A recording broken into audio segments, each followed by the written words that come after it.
அப்பா உம்மை ஸ்தோத்திரிக்கிறோம்ப்பா, உம்மை ஸ்தோத்திரிக்கிறோம்ப்பா. சர்வ வல்லமையுள்ள தெய்வமே உம்மை ஸ்தோத்திரிக்கிறோம் ஆண்டவரே. ஆண்டவரே, இந்த காலை வேலைக்காக உமக்கு நன்றி அப்பா. ஆண்டவரே அப்பா ஸ்தோத்திரம்ப்பா, இந்த புதிய நாளை எங்களுக்கு தந்ததற்காக நன்றி ஆண்டவரே. அப்பா அப்பா ஆண்டவரே, எங்களுடைய ஆயுள்ல ஒரு நாளை கூட்டி கொடுத்ததற்காக நன்றி அப்பா. ஆண்டவரே, ஒரு குறைவில்லாமல் எங்களை நடத்தினரே அப்பா. ஆண்டவரே, உம்முடைய மிகுந்த இரக்கத்தினால் அப்பா ஆண்டவரே எங்களை ஒவ்வொரு நாளும் தாங்கி நடத்தினரே. ஆண்டவரே, இந்த நாள் மட்டும் அப்பா ஆண்டவரே எங்கள் ஜீவனை காத்தீரே அப்பா. ஆண்டவரே, உமக்கு நன்றி செலுத்துகிறோம்ப்பா. ஆண்டவரே அப்பா, நல்ல தகப்பனே உமக்கு நன்றி செலுத்துகிறோம்ப்பா. எங்களை கைவிடாதவரே உமக்கு நன்றி அப்பா. ஆண்டவரே அப்பா ஸ்தோத்திரம்ப்பா, எங்கள் மீது கிருபையா இருக்கிறவரே அப்பா உமக்கு நன்றி ஆண்டவரே. அப்பா, இந்த ஆராதனை உம்முடைய கரத்துல ஒப்பு கொடுக்கிறோம்ப்பா. தொடக்கம் முதல் முடிவு வரைக்கும் அப்பா ஆண்டவரே உம்முடைய நாமத்தை மகிமைப்படுத்தும் ஆண்டவரே. ஒவ்வொரு பகுதிகளே அப்பா ஆண்டவரே நீர் வெளிப்பட வேண்டும்படியாய் செபிக்கிறோம்ப்பா. உம்முடைய அசைவாடுதல் உண்டாகட்டும்ப்பா. ஒரே சிந்தையோடு உம்மை நோக்கி பார்க்கிற இருதயத்தை தாரும் ஆண்டவரே.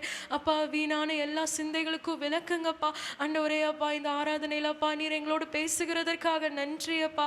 ஆண்டவரே, முற்றிலுமாக உம்முடைய கரத்தில் அர்ப்பணிக்கிறோம்ப்பா. யாஷ்வா மெசியாவின் நாமத்தில் ஜெபிக்கிறோம் நல்ல பிதாவே. ஸ்தோத்திரம் ஸ்தோத்திரம்.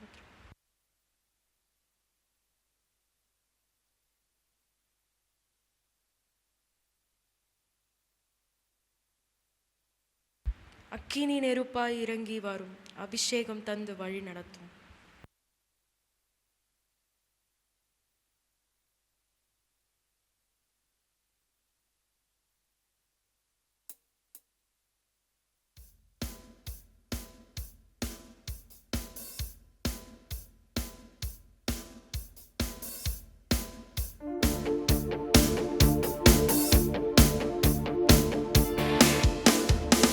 அக்கினி நெருப்பாய் இறங்கி வரும், அபிஷேகம்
செல்லட்டும்.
கூட இருப்பார் இயேசு.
இல்லாதவைகளை இருக்கிறவைகள் போல அழைக்கும் தெய்வம் நீரே.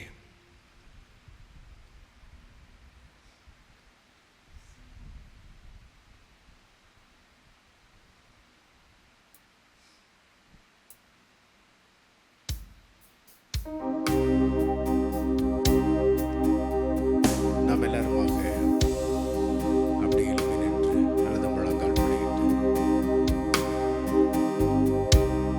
Glory, hallelujah.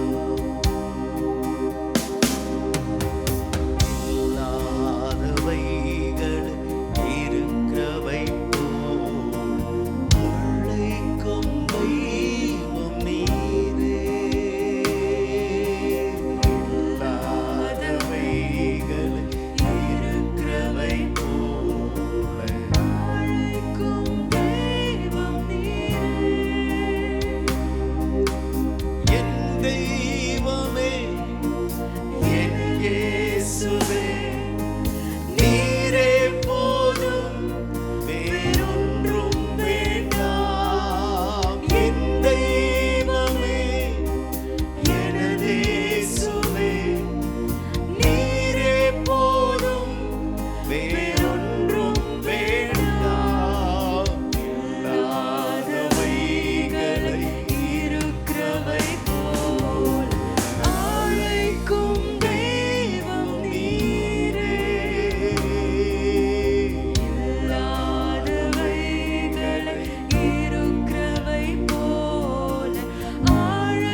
ஸ்தோத்திரம்.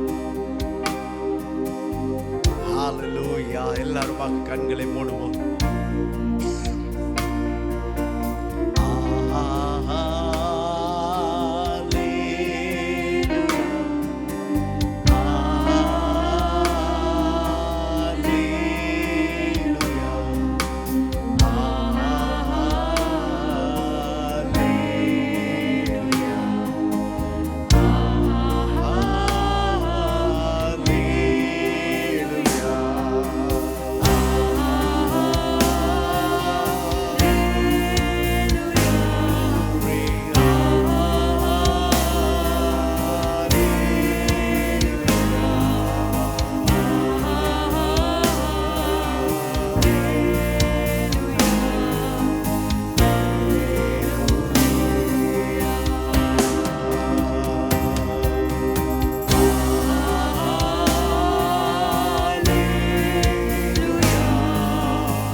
ஆசீர்வதியும், எங்களோடு பேசும்.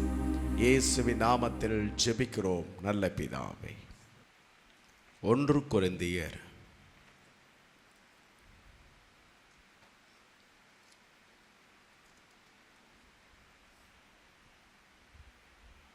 6வது அதிகாரம். 1 கொரிந்தியர் 6வது அதிகாரம். வாசியுங்கள். 12 உள்ள வசனங்களை வாசியுங்கள்.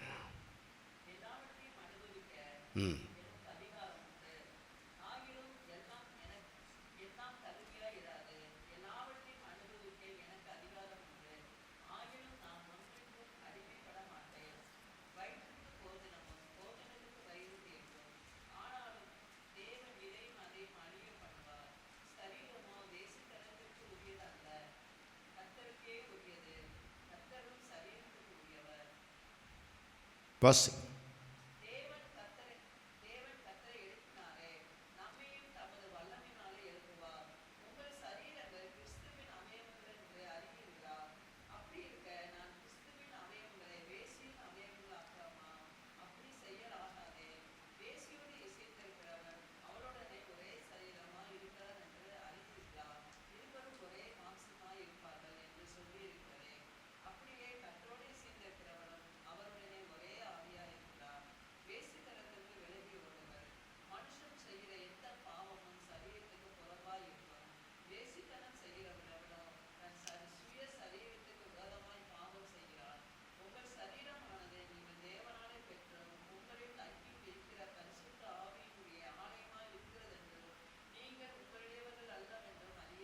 ஒரே வசனம் இருக்கு, வாசிங்க.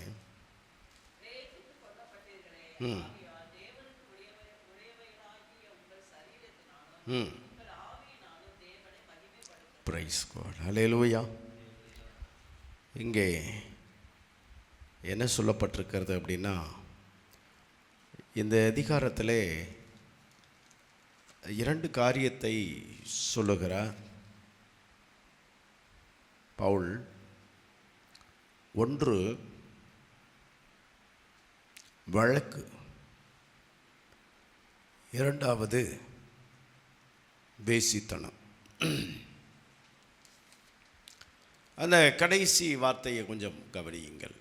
நீங்கள் கிரயத்திற்கு கொல்லப்பட்டீர்களே, ஆகையால் தேவனுக்கு உடையவைகளாகிய உங்கள் சரீரத்தினாலும் உங்கள் ஆவியினாலும் தேவனை மகிமைப்படுத்துங்கள். Price God.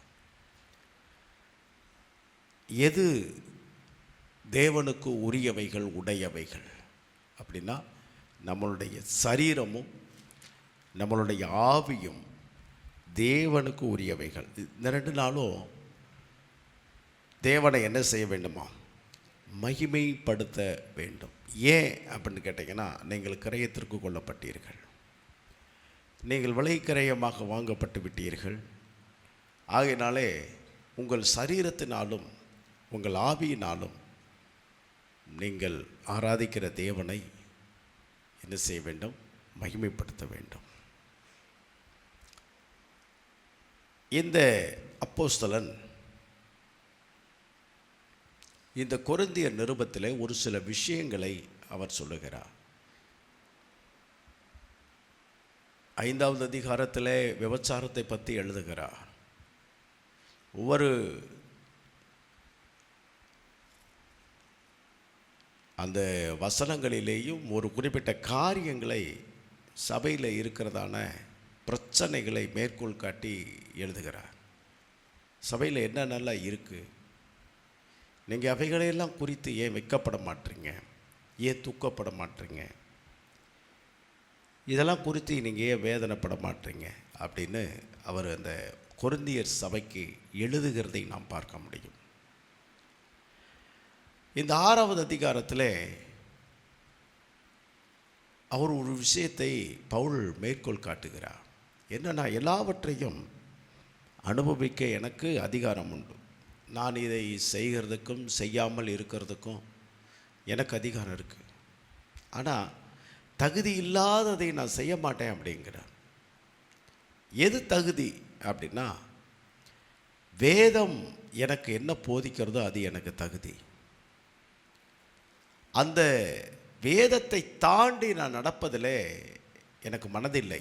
அதில் ஒருவேளை நான் என்னுடைய சுய விருப்பம், நான் செய்கிறதை யாராலும் தடுக்க முடியாது, நான் எப்படி வேணாலும் இருக்கலாம் அப்படின்னு அவர் எழுதுறதுக்குரிய அதிகாரம் இருந்தாலும், ஆனால் தகுதியை பற்றி அவர் பேசுகிறார். இந்த தகுதி யாருனாலே உண்டாயிருக்கிறதுனா, பிதாவினாலே உண்டாயிருக்கிறது, தேவனாலே உண்டாயிருக்கிறது. அது என்ன தகுதி அப்படின்னா, அவருடைய பிள்ளைங்கிற தகுதி, அவருடைய குமாரனுங்கிற தகுதி, அவருடைய சொந்த ஜனங்கள்ங்கிற தகுதி. அது நாம் அதை எழுதும்போது தான் அவர் சொல்கிறாரு, நீங்கள் உங்களுக்குரியவர்கள் அல்லவே அப்படின்னு ஒரு வார்த்தை எழுதுகிறார். நீங்கள் உங்களுக்குரியவர்கள் அல்லவே. ஏன் அப்படின்னா, அவர் விலையை வாங்கிட்டார். அப்போ இப்போது எனக்கு அது தகுதியாக இருக்காது. ஏன் தகுதியாக இருக்காது? நான் என்னை விலைக்கு வாங்கிட்டார், அவர் என்ன விரும்புகிறாரோ அதை செய்கிறதுக்காகத்தான் என்ன செஞ்சுருக்கிறேன், நான் அழைக்கப்பட்டிருக்கிறேன். அதனால் இதெல்லாம் எனக்கு அதிகாரம் இருந்தாலும் தகுதியாகிறார். உலகத்தில் பார்த்திங்கன்னா, எதெல்லாம் செய்யலாம் அப்படின்னு ஒரு வரைமுறை இருக்குது. உலகத்தில் வரைமுறைக்கெல்லாம் உலகம் தண்டிக்கலை. உலகம் நம்மளை குற்றப்படுத்துகிற விதம் வேறு. ஆனால் பரிசுத்த வேதம் நம்மளை குற்றப்படுத்துகிற விதம் வேறு. உலகம் நம்மளை எப்படி பார்க்குது, நம்ம பொதுவாக எப்படி வாழ்கிறாங்க அப்படின்னு கேட்டிங்கன்னா, உலகத்தில் பொதுவாக அவர்கள் எல்லா மனிதர்களும் இது இப்படி இருக்கலாம் என்கிற சில வரைமுறைகள் இருக்கிறது. அந்த வரைமுறைகளுக்கு உட்பட்டு வாழ்கிறார்கள். ஆனால் தனிப்பட்ட முறையில் சிந்திக்கிறதையும் எண்ணுகிறதையும் சில செயல்பாடுகளையும் உலகம் தவிர்க்கலை. ஏன்னா உலகம் அப்படித்தான் இருக்குது, அது தவறு இல்லை. ஒரு வேளை இவர் இப்படி நினச்சிக்கிட்டாரு அப்படின்னு சொன்னால் கூட அது அவங்க யாரும் குற்றமாக நினைக்க மாட்டாங்க. அவர் நினைக்கிறாரு, அவர் மனசு, அவர் செய்கிறார், நீ ஏன் அதை பற்றி பேசிக்கிட்டு இருக்கிற அப்படின்னு சொல்லி கண்டிப்பாக பேசுவாங்க. ஆனால் வேதம் அப்படிங்கிறது நம்மளை பிரித்தெடுத்து விலைக்கரையமாய் வாங்கி அவருடைய சொந்த பிள்ளையாக சொந்த ஜனமாக மாற்றினபடியினாலே இப்போ நமக்கு இந்த உலகம் கொடுக்குற அந்த அந்த சில இலகுவுகள், சில எளிமையானவைகள், உலகம் ஏற்றுக்கொள்ளுகிற காரியங்களை வேதம் ஏற்றுக்கொள்ளவில்லை. இது கொஞ்சம் நம்மளை ஷார்ப் பண்ணுது. நம்மளை என்ன செய்யுது? ஷார்ப் பண்ணுதுன்னு சொல்லலாம், டிசைன் பண்ணுதுன்னு சொல்லலாம், பல காரியங்களை பேசலாம். இப்போ இதில் 2 விஷயத்தை சொல்கிறார் இந்த அதிகாரத்தில். நம்ம பின்னால் படிச்சுட்டே வருவோமே, தேவனுக்கு சித்தமாக இருந்தால் அந்த ஃபஸ்ட்டு காரியத்தை நம்ம அப்புறம் பார்க்கலாம். அவர் சொல்கிறார் பாருங்க, எல்லாவற்றையும் அனுபவிக்க எனக்கு அதிகாரம் உண்டு, ஆகிலும் எல்லாம் தகுதியாயிராது. எல்லாவற்றையும் அனுபவிக்க எனக்கு அதிகாரம் உண்டு, ஆகிலும் ஒன்றிற்கும் நான் என்ன செய்ய மாட்டேன்? அடிமைப்பட மாட்டேன். அவருக்குள்ளே இருந்ததான ஒரு தெளிவான ஒரு எண்ணம், நான் எதற்கும் அடிமைப்பட மாட்டேன் அப்படின்ற. அதை எழுதிட்டு ஒன்று எழுதுகிறார். என்ன எழுதுகிறாருன்னா, வயிற்றுக்கு போஜனமும் போஜனத்துக்கு வயிறும் ஏற்கும், ஆனாலும் தேவன் இதையும் அதையும் ஒழிய பண்ணுவார் சொல்லிட்டு கீழே எழுதுகிறார், சரீரமோ வேசித்தனத்திற்கு அல்ல. இப்போது இங்கே வேசித்தனம்ங்கிற வார்த்தையை உபயோகித்திருக்கிறார். எனக்கு இந்த வார்த்தையில் இந்த இடத்துல உபயோகிக்கிறதுல உடன்பாடு இல்லை. ஆனால் என்ன சொல்கிறார் அப்படின்னா, ஒரு விஷயத்தை மேற்கோள் காட்டுறார். என்னென்னா, வயிற்றுக்கு போஜனமும் போஜனத்திற்கு வயிறும் ஏற்கும், ஆனாலும் தேவன் இதையும் அதையும் ஒழிய பண்ணுவார்னு சொல்லிட்டு, சரீரமோ வேசித்தனத்திற்கு அல்ல, கர்த்தருக்கே உரியது அப்படின்னு எழுதுகிறார். அப்போது இந்த சரீரம் சாப்பாடு நாம் நியமித்து நமக்குன்னு ஜீவிக்கிறதுக்கு வாழுகிறதுக்கு சாப்பாடுங்கிறது பார்த்திங்கன்னா தேவன் அனுமதித்தது. இது என்ன சொல்கிறாருன்னா, வெறித்தனமாய் சாப்பிடுவது, வெறித்தனமாய் சாப்பிடுவது அது இச்சையினால் உண்டாகிற காரியம். அதைத்தான் அவர் எழுதுகிறார், சரீரமோ வேசித்தனத்திற்கல்ல, இது இச்சை. எந்த வேசித்தனம்? ஒரு விபச்சாரம் செய்ததற்கு சமமானது. இந்த சரீரத்தை இச்சையோடு சாப்பிடுகிற திருப்திப்படுத்துகிற ஒரு காரியமே ஒரு விபச்சாரத்துக்கு சமமானதுன்னு அவர் எழுதுகிறார். எவ்வளோ பயங்கரமான வார்த்தை பாருங்கள். எனக்கு எல்லாத்துக்கும் அதிகாரம் இருக்குது, ஆனால் ஒன்றிற்கு நான் என்ன செய்ய மாட்டேன்? அடிமையாக மாட்டேன். நான் எவ்வளோ சாப்பிட்றதுக்கு எனக்கு அதிகாரம் இருக்குது, எனக்கு தெரியும். ஆனால் அதுக்கு நான் என்ன செய்ய மாட்டேன்? அடிமையாக மாட்டேன் அப்படின்னு எழுதுகிறேன். அப்போது நான் அதற்கு அடிமையானால் என்ன பண்ணுவேன்? எந்த இடம்னு பார்க்க மாட்டேன், எந்த நபர்னு பார்க்க மாட்டேன், எந்த சூழ்நிலைன்னு பார்க்க மாட்டேன், அவங்களுக்கு இருக்குதான்னு பார்க்க மாட்டேன், அவங்க சாப்பிட்டாங்களான்னு பார்க்க மாட்டேன், எதையுமே பார்க்க மாட்டேன். ஆக மொத்தம் அங்கே இருக்கிற எல்லாத்தையும் நான் என்னால் காலி பண்ண முடியும், நான் காலி பண்ணிடுவேன். இது ஒரு இச்சையினால் வெறியினால் ஏற்படுகிற ஒரு சூழ்நிலை. இந்த வெறி பிடிச்ச நாய்கள் சாப்பாட்டில் ஒரு மோகம் கொண்டு சாப்பிடும் பாருங்களேன். பக்கத்தில் ஒரு நாயும் விடாது. ஏதாவது ஒரு நாய் உள்ள வாயை வச்சுச்சு பக்கத்தில் வந்துச்சுன்னா அது அப்படியே அப்படின்னு பயங்கரமாக பயமுறுத்தும். ஏன்னா அதுக்கு வெறி. அந்த நாய் பார்க்கும், சாப்பிடாமல் கிடந்தால் கூட பரவாயில்லை, இந்த நாய்கிட்ட கடி வாங்கி நம்ம செத்து போயிடக்கூடாதுன்ட்டு அது போயிடும். அதாவது இது சரீரம் அப்படிங்கிறது அதைத்தான் சொல்கிறாரு. நம்மளை விலைக்கு வாங்கிட்டார். ஒரு பெரிய கப்பல் இருக்குது பார்த்தீங்களா, பெரிய கப்பல். அந்த பெரிய கப்பலை சின்ன சுக்கானால் திசை திருப்புவார்களாம். பெரிய கப்பல். அதே மாதிரி இந்த பெரிய கப்பலை வழி நடத்துக்கிறதுக்கு என்ன பண்ணுவாங்களாம்? நங்கூரம் அப்படிங்கிற ஒன்றை பயன்படுத்துவாருங்க. இந்த கப்பல் இதுக்கெல்லாம் கீழ்ப்படியும். அது பெருசு தான். ஆனால் சின்ன சுக்கானுக்கும் நங்கூரத்துக்கும் அது கீழ்ப்படியுது. அப்படி போலவே எழுதுகிறார் பவுல், இந்த கப்பலை வச்சு எழுதுகிறார். அப்படி போலவே நம்மளுடைய விசுவாச வாழ்க்கையிலும் இந்த முழு சரீரத்தையும் திசை திருப்பக்கூடிய சின்ன சின்ன கருவிகளை நாம் வச்சுக்கணுமா? அல்லேலூயா. அது என்ன? விசுவாசம், தேவனுக்குரிய பயப்படுகிற பயம், பக்தி.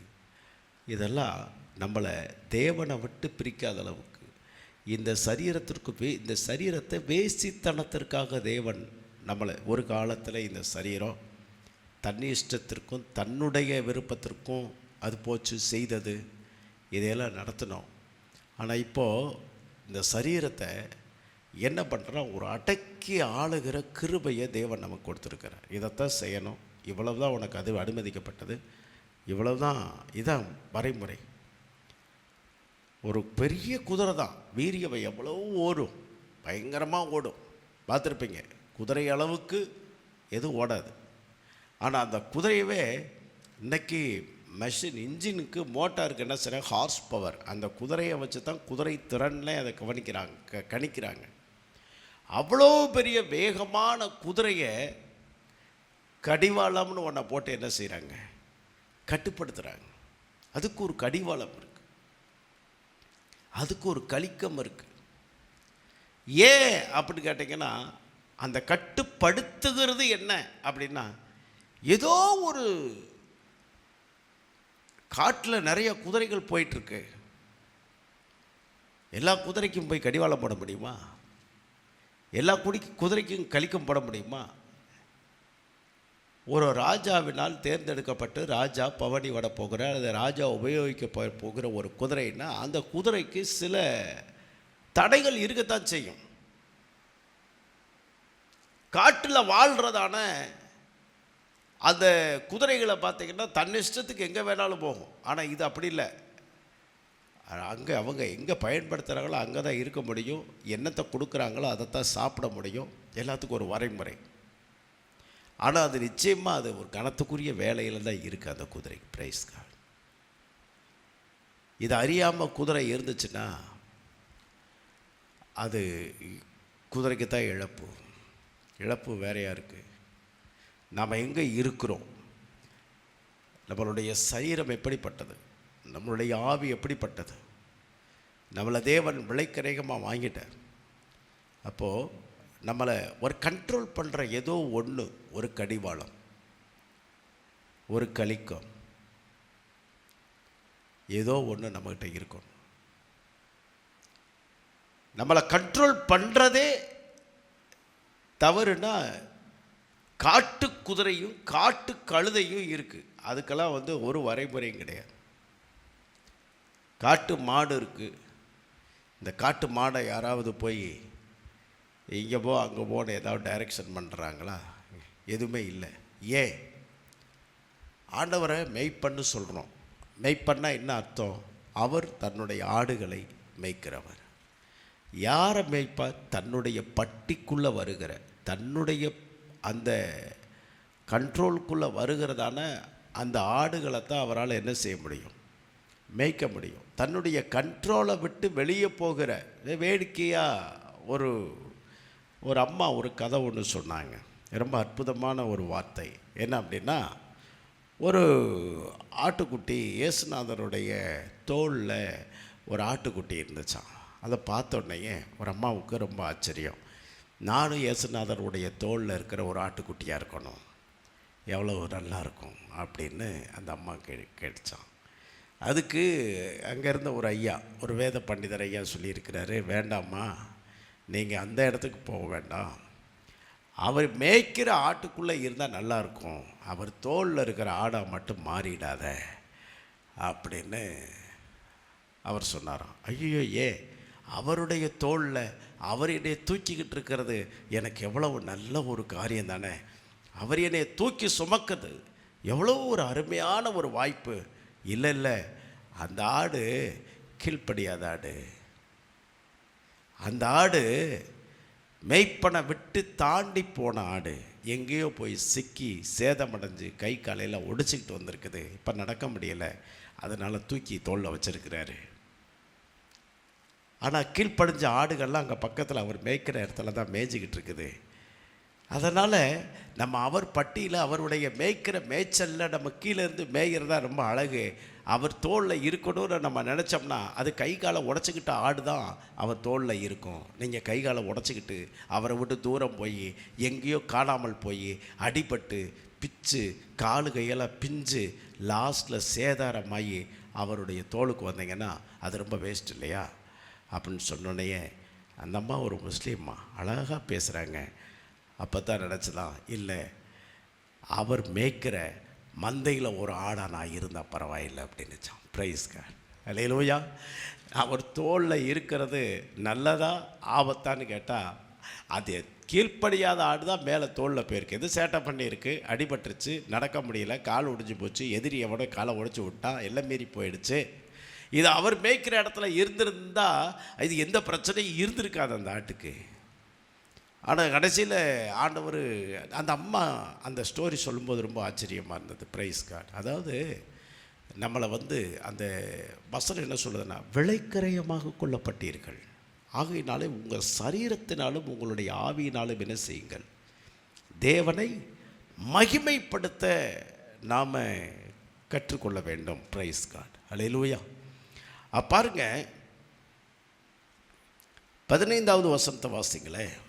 உங்கள் சரீரங்கள், கவனிங்க, நம்ம சரீரங்கள் கிறிஸ்துவின் அவயவயங்கள். நம்ம கை, நம்மளுடைய கால், நம்மளுடைய சரீரத்தில் இருக்கிற ஒவ்வொரு அங்கங்களும் கிறிஸ்துவுக்கு சொந்தமானவைகள், நமக்கு சொந்தமானவைகள் அல்ல. ஏன்னா பின்வசனம் அதைத்தான் சொல்லுது. அதை விலைக்கரையமாக அவர் என்ன செஞ்சிட்டார், வாங்கிட்டார். இது நம்முடையதாக இருந்தது, அது நம்முடைய விருப்பத்தின்படி எங்கெங்கேயோ போனது, செய்தது, எல்லாமே செய்தது, அதுக்கு அதிகாரம் இருக்குது. ஆனால் இப்போ அவருக்கு சொந்தமாக என்னைக்கு மார்ச்சோ அப்போது இப்போ எனக்கு சொந்தமானதெல்லாம் நான் என்ன பண்ணுவேன் அப்படின்னா, அதெல்லாம் ஒரு கட்டுப்பாட்டுக்குள்ளே கொண்டு வருவேன். நீங்கள் நிறைய பாருங்கள், தெருவில் பேப்பர்ஸ் நிறைய சுற்றிக்கிட்டு இருக்கும். வீணாக போன பேப்பர்லாம் கொஞ்சம் கவனிக்கிறீங்களா? வீணாக போன பேப்பர்லாம் அங்கிட்டுக்கிட்டு காற்றுல அலப்படிக்கிட்டு இருக்கும். ஆனால் எங்கள் வீட்டில் சில பேப்பர் இருக்குது, அதை கிளிப் போட்டு நம்ம வச்சுருப்போம். இந்த பேப்பருக்கு அந்த பேப்பருக்கு என்ன வித்தியாசம்? ரெண்டும் ஒரே ஃபேக்ட்ரியில் தான் தயாரிக்கப்படுது. கவனிக்கிறீங்களா? ஆனால் சில பேப்பர் எங்கே இருக்குது, குப்பையில் கிடக்குது. சில பேப்பர் நம்ம கீழே விழுந்தால் கூட எடுத்து பத்திரமா மறுபடியும் கிளிப்புக்குள்ளே வச்சு உடனே புத்தகத்துக்குள்ளே வச்சு அது முக்கியமானது. ஏன் முக்கியமானது? ஏதோ ஒன்று தேவையான முக்கியமானது அதில் எழுதப்பட்டிருக்கிறதுனால அதை தூக்கி ஒழிச்சு வைக்கிறோம், சேஃப்டி பண்ணி வைக்கிறோம். அது முக்கியமானது, நாளைக்கு தேவைப்படும். ஏன்? அதில் எழுதப்பட்டது முக்கியமானது. 2 இடத்துல அந்த பேப்பரை நம்ம முக்கியத்துவப்படுத்துவோம். ஒன்று, அது எழுதப்படாத பேப்பராக இருந்தால், சுத்தமாக இருந்துச்சுன்னா அது நாளைக்கு பயன்படுன்னு வைப்போம். 2வது, நல்ல விஷயங்களை எழுதப்பட்ட பேப்பரை நம்ம கீழே போடப்பட்டோம். Price God. எதை கீழே போட மாட்டோம்? நல்ல விஷயங்களை, நல்ல கருத்துக்களை, நல்ல தேவையானவைகளை எழுதப்பட்ட ஒரு பேப்பரை நம்ம தூக்கி எறிய மாட்டோம். ஏன் எறிய மாட்டோம்? நாளைக்கு எனக்கு அது தேவைப்படும், அதை எடுத்து வைப்போம். இதில் ஒன்றுமே இல்லையே, இது எதுக்கு? இன்றைக்கி வீட்டில் இருக்கோம், நாளைக்கு குப்பை தொட்டிக்கு போகும், நாளைக்கு தெருவுக்கு போயிடும், குப்பை கிடங்களை கிடக்கும், அப்புறம் எரிச்சிடுவாங்க. சில பேப்பர் 10 வருஷம் 20 வருஷமானாலும் அழகாக இருக்குது. ஏன்? ஏதோ ஒன்று முக்கியமானது எழுதப்பட்டிருக்குது. இதே மாதிரி நீங்கள் நினச்சிக்காங்க, நாமளும் ஒரு பிளைன் பேப்பர் மாதிரி. தேவன் விரும்புகிற, தேவனுக்கு பிரயோஜனமாகிற ஏதோ முக்கியமான காரியங்கள் நமக்குள்ளே எழுதப்பட்டு பதிக்கப்பட்டு நடந்து அதை நாம் கை கொண்டு வந்தால் தேவனே அந்த பேப்பரை கீழே போட மாட்டார், எடுத்து பத்திரமா வச்சுருப்பார். ப்ரைஸ் காட், அல்லேலூயா. இது ரொம்ப முக்கியமான பேப்பர், நமக்கு தேவையானது. இது என் கட்டளை அதில் எழுதப்பட்டிருக்குது. என் கட்டளையை இவன் கை கொண்டு வந்துக்கிட்டு இருக்கிறான். ஆண்டவர் அப்படித்தான் அதை எடுத்து பத்திரப்படுத்தி வைப்பார். எப்போ அதை தூக்கி எறிய வேண்டியது வரும் அப்படின்னா, இந்த பேப்பர் ஏதோ அழுக்கு பிடிச்சிருச்சு, ஒரு மாதிரி இருக்குது, இது எங்கேயும் ஸ்டோர் பண்ணி வைக்க முடியலை, விருப்பம் இல்லைன்னும் பொழுது டக்குன்னு என்ன பண்ணுவோம் அப்படின்னா, சரி போகட்டும், இது என்ன வச்சுருந்து என்ன பிரயோஜனம் அப்படின்னு நினைக்கிற ஒரு சூழ்நிலை வந்துடும். Praise God. அருமையான தேவனுடைய பிள்ளைகளே, ஆண்டவர் என்ன செய்கிறார் அப்படின்னா, நம்மளை விலைக்கரையமாக வாங்கிட்டார். இப்போது 16வது வசனத்தில் ஒரு விஷயத்தை சொல்கிறார். என்ன அப்படின்னா, வேசியோடு இசைந்திருக்கிறவன் அவளுடனே ஒரே சரீரமாக இருக்கிறான் என்று அறிகிறீர்களா?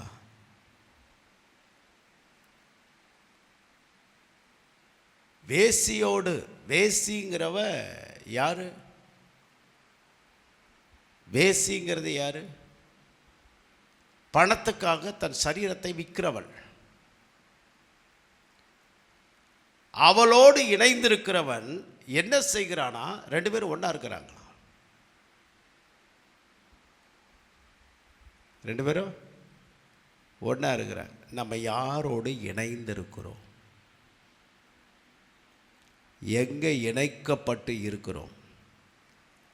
That is very important. நம்ம யார் கூட இருக்கிறோம்? ஒரு பழமொழி சொல்லுவாங்க தெரியுமா? உன் நண்பனை காமி, உன்னை சொல்லுவேன்.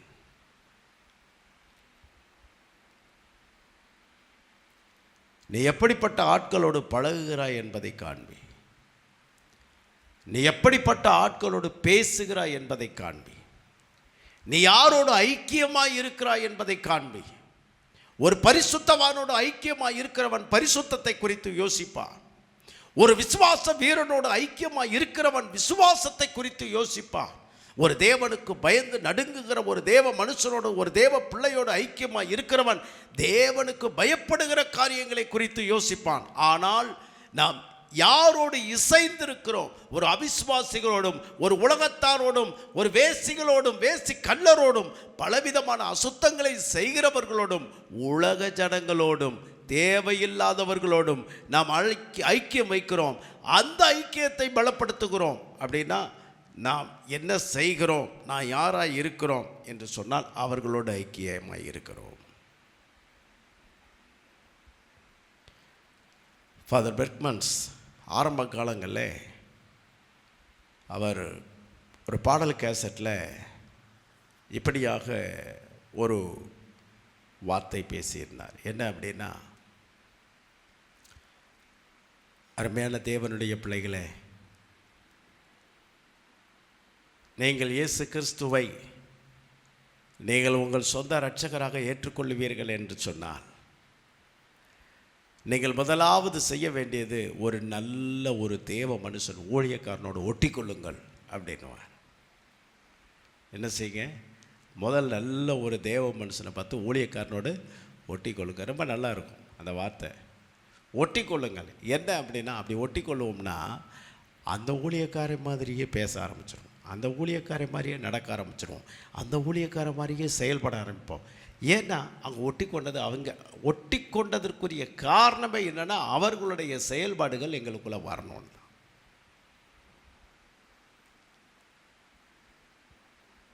ஹல்லேலூயா. ரகசியம்தான். இணைந்திருக்கிறான் அப்படின்னா என்ன? எதில் இணைந்திருக்கிறான்? யாரோ ஒருத்தரோடு நான் இணைந்திருக்கிறேன் என்று சொன்னால் அவர்களுடைய பாதிப்பு எனக்குள்ளே வரணும், அவங்க கேரக்டர் வரணும், அவங்க சுபாவங்கள் வரணும், அவங்களுடைய வாழ்க்கை முறைகள் நமக்குள்ளே வரணும். அதுக்கு தான் நம்ம ஒருத்தரோடு, ஒரு நல்ல மனுஷனோடு, விசுவாசம் உள்ளவர்களோடு பழகணுங்கிறது. நல்ல ஜெபிக்கிறவர்களோடு பழகுங்க, நீங்களும் ஜெப வீரர்களாக மாறுவீங்க. நல்ல வேதத்தை நேசிக்கிறவர்களோடு பழகுங்க, நீங்களும் வேதத்தை நேசிக்கிறவர்களாக மாறுங்க. நல்ல தேவனுக்காக வைராக்கியம் உள்ளவர்களாக இருக்கிறவர்களோடு பழகுங்க, நீங்களும் தேவனுக்காக வைராக்கியம் உள்ளவர்களாய் மாறுவீங்க. Price God. ஹல்லேலூயா. நான் அடிக்கடி யோசிப்பேன், என்ன அப்படின்னு கேட்டிங்கன்னா, என்னுடைய மனைவி திருமணம் முடிந்த பிற்பாடு அவள் 2 பெண்களோடு கூட என்னை அழைத்து சென்று அறிமுகப்படுத்தினார், அவங்களுடைய நண்பர் அப்படின்னு சொல்லிட்டு. ஆனால் என்னுடைய மனைவி சொல்லார், இந்த 2 சகோதரிகளும் ஆரம்ப காலத்தில் மிக அற்புதமான ஒரு ஜெப ஜீவியம், விசுவாசம், தேவனுக்கு ஏற்ற காரியங்கள், சபையில் வேலை பார்க்கிற காரியங்கள், பாஸ்டரோடு இருக்கிற காரியங்கள், ஊழியம் செய்கிற காரியங்கள், வீட்டை பெருக்கிறது, கூட்டுறது. மனைவி சொன்ன சாட்சியை கேட்கும்போது எனக்கு ரொம்ப ஆச்சரியமாக இருந்துச்சு. ஆனால் நான் திருமணம் முடிந்து கொஞ்ச நாளில் என்னை அங்கே கூட்டு போயிருந்தாங்க, அவங்க 2 பேரையும் பார்க்குறதுக்கு. அவங்க ஃப்ரெண்டுங்கிறதுனால அவங்க பார்க்க போகணுன்னு விரும்புகிறாங்க, கூட போயிருந்தேன் நான். ஆனால் அவங்களுடைய விசுவாச வாழ்க்கை தடம் புரண்டு போயிருந்துச்சு. எனக்கு ஒரு கேள்விக்குறி. இவ 3 பேரும் ஒன்றா இருந்தாங்க, இவன் ஊழியக்காரியாக ஆயிட்டான். ஆனால் அவங்க 2 பேருடைய விசுவாச வாழ்க்கையுமே தடம் புரண்டு போயிடுச்சு. ஏன் அப்படின்னு இவர்கிட்ட கேட்டேன். அவளுக்கு தெரியல அப்படின்ட்டா.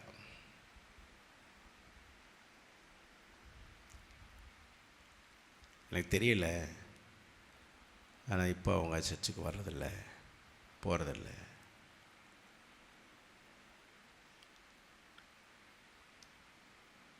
ஆனால் நிறைய அவர்களுடைய பழக்க வழக்கங்கள் எல்லாமே மாறி இருக்கு. எனக்கு என்ன ஒரு விஷயம்னா, நம்மை தேவன் விலைக்கரையமாக வாங்கிட்டாருன்னு சொல்லி நம்ம விசுவாசிக்கிறோம் அப்படின்னா, என்னைக்கு இந்த பூமியை விட்டு கடந்து போகிறது வரைக்கும் நம்மளுடைய சரீரமும் நம்மளுடைய ஆவியும் தேவனை மகிமைப்படுத்துகிற செயல்களை தாண்டி வேறே ஒன்றை செய்வதற்கு நம்மளுடைய சரீரத்தை விற்று போட்டு விடக்கூடாது. Praise God. அல்லேலூயா. மிக கவனமுள்ளவர்களாக இருக்க வேண்டும். அது நம்ம சரீரத்தினாலும் நம்ம ஆவியினாலும் தேவனை என்ன செய்யணுமா, மகிமைப்படுத்த வேண்டும் என்று சொல்லப்பட்டிருக்கிறது. அப்போது நம்ம யாரோடு இசைந்திருக்கிறோமோ அவர்களாக மாறி போய் விடுகிறோம்.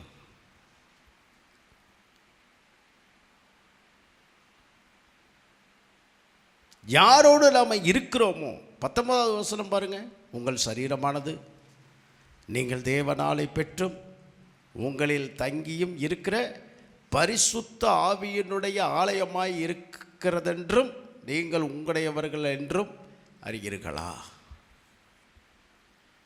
நீங்கள் உங்களுக்கு சொந்தமானவர்கள் அல்ல அப்படின்னு உங்களுக்கு தெரியுமா அப்படின்னு கேட்குறார் பவுல். உங்களுடைய சரீரம் பரிசுத்த ஆவியானவர் தங்குகிற ஒரு ஆலயம்னு தெரியுமா பவுல் கேட்குறார். உங்கள் சரீரம் ஒரு கோயில் தெரியுமா கேட்குறார். உங்கள் சரீரம் நீங்கள் உங்களுடையவர்கள் அல்ல, உங்களுக்கு அது தெரியுமா பவுல் கேட்குறார். ஏன்? உங்கள் சரீரத்தை ஏற்கனவே ஆண்டவர் தம்முடைய சொந்த ரத்தத்தினால என்ன செஞ்சிட்டார், விலைக்கு வாங்கிட்டார். அவர் வாங்கிட்டதுனால இது உங்களுடையது அல்ல, இது உங்களுக்கு சொந்தமானதே கிடையாது. உங்களுக்கு சொந்தமாக இருந்தால் உங்களுக்கு விருப்பமானதெல்லாம் செய்யலாம்.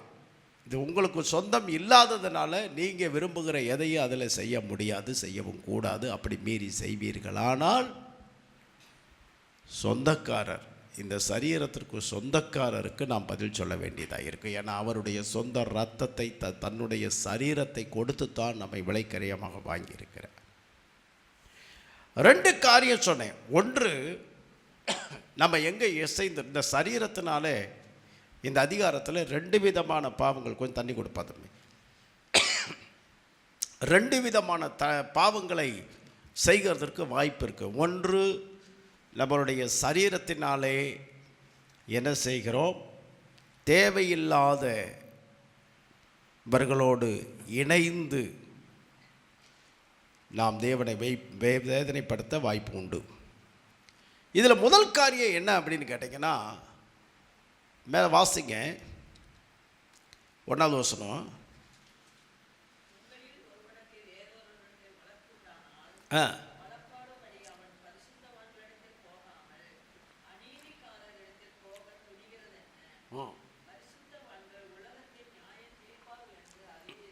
கவனிங்க, பிரைஸ் காட். கவனிங்க, நம்ம எல்லாருக்கும் ஒரு தெரிஞ்ச விஷயம் என்னென்னா, நம்ம எல்லாம் வந்து பார்த்திங்கன்னா நியாயாதிபதியாகிய நம்ம ஆண்டவருக்கு முன்னால் ஒரு நாள் எல்லாருமே நிற்க போகிறாங்க. நாம நிற்க போகிறோம். ஆனால் நம்ம எல்லோரும் எப்படி நிற்க போகிறோங்கிறதுக்கு இந்த வசனம் சொல்லுது. அதாவது அவர் என்ன சொல்கிறாருன்னா, நியாய தீர்ப்பு கொடுக்கறதுக்கு அதிகாரம் உள்ளவர் ஒருத்தர் தான். அந்த இடத்த வேறு யாராலும் ஃபில் பண்ண முடியாது, யாரும் நியாயம் தீர்க்க முடியாது. ஆனால் அவர் எழுதுறாரு, பரிசுத்தவான்கள் 2வது வசனம், உலகத்தை நியாயம் தீர்ப்பார்கள் என்று அறியீர்களா? உலகம் உங்களால் நியாயம் தீர்க்கப்படுவதாக இருக்க அற்ப வழக்குகளை தீர்க்க நீங்கள் அபாத்திரரா? அப்போது உலகத்தை நியாயம் தீர்க்கிற ஒரு பொறுப்பை தேவன் யாருக்கிட்ட கொடுக்க போகிறார் அப்படின்னா, நாம் தான் உலகத்தில் இருக்கிறோம். நான் இந்த நியாய தீர்ப்பை குறித்து ஒரு நாள் யோசிச்சுட்டு இருந்தேன். எப்படி நியாயம் தீர்ப்பு அப்படின்னா, நம்ம யாருக்கிட்ட எல்லாம் சுவிசேஷம் சொல்லியிருக்கிறோமோ அவங்களெல்லாம் நம்மக்கிட்ட தான் ஆண்டவர் கொண்டு வருவார் நியாயம் தீர்க்க பொறுப்பு. நம்ம உங்களை யாரெல்லாம் வேதனைப்படுத்தினாங்களோ, துக்கப்படுத்தினாங்களோ, கேலியாக பேசினார்களோ, அபாண்டமாக பேசினார்களோ, பொய்க்குற்றம் சாத்தினார்களோ, உங்களுக்கு விரோதமாக எழும்பினார்களோ, அவர்களெல்லாம் உங்கள் லைனில் தான் நிற்பாங்க. நீங்கள் தான் அங்கே நியாயாதிபதியாக உட்கார்ந்துருப்பீங்க. Price God. நான் பேசுகிறது எத்தனை பேருக்கு விளங்குது? நான் இதை ஒரு நாள் யோசிச்சுட்டு இருந்தேன். இப்படிப்பட்ட ஒரு வாய்ப்பு நமக்கு இருக்கும்போது, இந்த பூமியிலே வாழும் பொழுது, நாம் ஒருவருக்கு ஒருவர் வழக்கு இருக்குமானால் அந்த வழக்கை பரிசுத்தவான்களிடத்தில் போகாமல் அநீதக்காரரிடத்தில் போக வேண்டியது என்ன? உலகத்துக்காரங்கிட்ட போய் இந்த நியாயத்தை தீர்க்கிறதுக்கு நீங்கள் போகிறீங்க. தேவ தூதர்களையும் நியாயம் தீர்ப்போம் என்று அறியீர்களா? இப்படி இருக்கு. இந்த ஜீவனுக்கு ஏற்றவைகளை நீங்கள் எப்படி தீர்த்து கொள்ளக்கூடாது இருக்கும்? இந்த ஜீவனுக்கு ஏற்ற வழக்குகள் உங்களுக்கு இருந்தால் தீர்ப்பு செய்கிறதற்கு சபையிலே அற்பமாய் எண்ணப்பட்டவர்களை நியமித்துக் கொள்ளுங்கள்.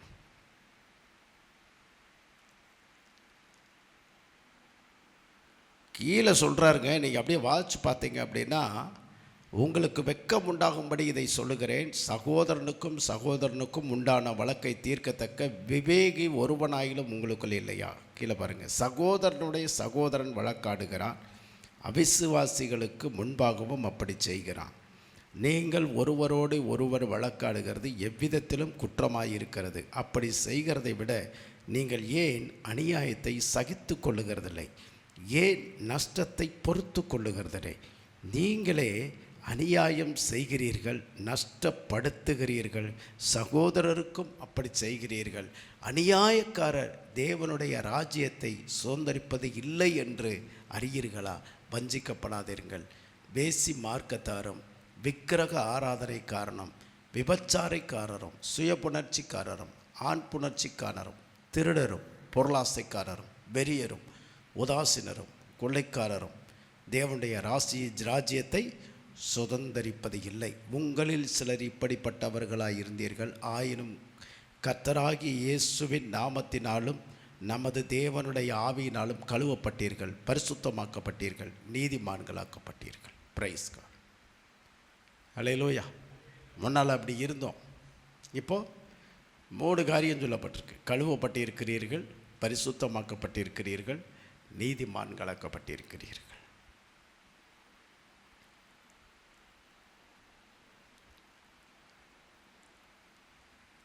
அல்லேலூயா. வசனமெல்லாம் இது ஏட்டு சுரக்காய் அல்ல, ஏதோ எழுதி வச்சு பார்க்கறதுக்காக இல்லை. இந்த வீடுகளிலே இயேசுவே இவ்வீட்டின் தலைவர்னு எழுதி வச்சுட்டு இவங்க வேறு விதமாக இருப்பாங்க. வசனம் எதில் ஏட்டு சுரக்காயை எழுதி வைக்கிறதில்ல, அது நம்ம இருதயத்துக்குள்ளே எழுதி அதை கடைப்பிடித்து அன்பு, சந்தோஷம், நீடிய சாந்தம், பொறுமை, தயவு, நற்குணம், விசுவாசம், சாந்தம், இது எல்லாம் ஆவியின் கனிகளால் நிரம்பி இருக்கிற ஒரு வாழ்க்கை இருந்துச்சுன்னா நமக்குள்ளே இந்த சரீரத்தை வேசித்தனத்திற்கு நாம் விட்டு போட மாட்டோம். இந்த வேசித்தனம்ங்கிறது ஒன்று சாப்பாடு, இரண்டாவது வேசியோடு இசைந்திருக்கிறது, மூன்றாவது இந்த சரீரத்தை கண்ட்ரோல் பண்ண முடியாத ஒரு நிலை தான் சண்டை, வழக்குகள். இந்த சரீரத்தை தேவன் தம்முடைய சொந்த இரத்தத்தினாலே விலைக்கிரயமாக வாங்கிவிட்டார் என்று நாம் அறிவோமானால் வழக்குகளுக்கு விலகுவோம், வார்த்தையை குறைப்போம். Praise God. அல்லேலூயா. அது ஒன்று பேசுகிறா, நாம் 2 பேசாமல் இருக்க மாட்டோம். ஏன் 2 இல்லை, 4 கூட பேசுவோம், 10 கூட பேசுவோம். ஒன்று பேசுகிறேன், நான் 5 பேசுவேன், நான் 10 பேசுவேன். நான் அப்படித்தான் பேசுவேன், நான் அப்படித்தான் செய்வேன், நான் அப்படித்தான் வாழ்வேன். இதுக்காக தேவன் நம்மளை அழைக்கலை. தேவன் நம்மளை அழைச்சது எதுக்குன்னா அவர் மயிர் கத்திரிக்கிறவனுக்கு முன்பாக சத்தமிடாத ஆட்டை போல அவர் இருந்தார், நானும் இருப்பேன். Price God. இந்த கம்பேரிசன் நமக்குள்ளே உண்டாயிருக்கணுமே ஒழிய உலக கம்பேரிசன் நமக்குள்ளே இருக்கக்கூடாது. நமக்கும் தேவனுக்கும் இடையே இருக்கிற ஒரு ஒப்பனை, ஒரு ஒப்புமை இருக்கணும். அவர் நடந்தது போல நான் நடக்க தேவன் என்னை அழைத்திருக்கிறார். அவங்க அப்படி இருக்கிறாங்க, நான் இல்லை. நான் என்னை தேவன் அப்படி அழைக்கலை. என்னை ஆண்டவர் என்னை விலைக்கரையமாக வாங்கிட்டார். என் சரீரத்தை, ஆவியை நான் இதில் தேவனை என்ன செய்யணும்? மகிமைப்படுத்தணும். Praise God. வழக்கு வருது, பிரச்சனை வருது, பிரச்சனை பண்ணுறதுக்கு ரெடியாக இருக்கிறாங்க. என்ன பண்ணுறது அப்படின்னா, சமாதானம் பண்ணுகிறவர்கள் பாக்கியவான்கள், அவர்கள் தேவனுடைய புத்திரர் எண்ணப்படுவார்கள். அல்லேலூயா. அப்போ நீ அந்த இடத்துல என்ன சண்டை போட வந்தோமே, ரொம்ப அன்பாக பேசிட்டானே, வெக்கப்பட்டு போயிடுவாங்க, வெக்கப்பட்டு போயிடுவாங்க. ஒரு கொஞ்ச நாளைக்கு முன்னால் ஒரு ஆள் நம்ம வீட்டுக்கு முன்னால் ஒரு பெரிய கல்லை தூக்கிக்கிட்டு நிற்கிறார். சில ஆண்டுகளுக்கு முன்னால் ரொம்ப பெரிய கல்லை தூக்கிக்கிட்டு நிற்கிறார். நான் வெளியே வந்துட்டு ஏன் பிரதர் என்னாச்சு? அந்த நாயை வெளியே அனுப்புங்க, அன்றைக்கி கொல்லாமல் போக மாட்டேன் அப்படின்ட்டார். ஆனால் அவர் அந்த மாதிரி கல்லை வச்சு எரியிறாரு, வீட்டுக்குள்ளே எரியிறாரு, எல்லாமே நான் பார்த்துட்டு ரொம்ப ஸ்மூத்தாக பேசினேன். நாங்கள் நீங்கள் இந்த நாயோட பிரச்சனை பண்ணிக்கிட்டு இருக்கிறீங்க, அது அஞ்சறிவு உள்ள ஜீவன், அது கூட ஏன் பிரச்சனை பண்ணிகிட்ருக்கீங்க? நாங்கள் போகும்போது எத்தனையோ இடத்துல நாய் குலைக்கத்தான் செய்யுது. என்ன பண்ணுறது? நாங்கள் அந்த ரோட்டையே மாற்றிக்கிறோம். சரி, இன்னொரு வழி இருக்கு, அதுக்கு அறிவு அவ்வளவுதான். அதுக்கு மேலே நம்ம நீ தகராறு பண்ண முடியுமா? பஞ்சாயத்தில் வேணால் ஒரு கம்ப்ளைண்ட் பண்ணேன் நான். அவ்வளோதான். நம்மளால் முடிஞ்ச அளவுக்கு சமாதானம் உள்ள வழிகளை தான் செய்யணும். என்ன செய்ய முடியும்? இப்போது அந்த நாயை நான் கொண்டே ஆகணும் அப்படின்னு நம்ம நின்னோம்னா, வெளியே வந்தால் கொண்டுக்கோ அப்படின்னு சொல்லிட்டு, வெளியே வந்தால் நீ கொண்டுக்கோ. அது உங்களுக்கும் அந்த நாய்க்கு இருக்கிற பிரச்சனை. வீட்டுக்குள்ளே கல்லெடுத்து தெரிஞ்சிடாதீங்க. அது ஏதோ பண்ணியிருக்கையே உங்களை டிஸ்டர்ப் பண்ணிகிட்ருக்கு. தெருவில் எத்தனையோ பேர் போகிறாங்க, உங்களை மட்டும் பர்டிகுலராக அது குலைக்குதுன்னா ஏதோ பண்ணியிருக்கீங்க.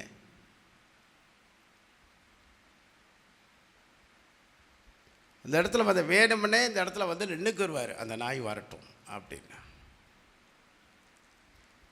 அது அஞ்சறிவு உள்ள ஜீவன், அது கூட நமக்கு என்ன போராட்டம், ஆர்ப்பாட்டம்? அவ்வளோதான், விட்டுருங்க.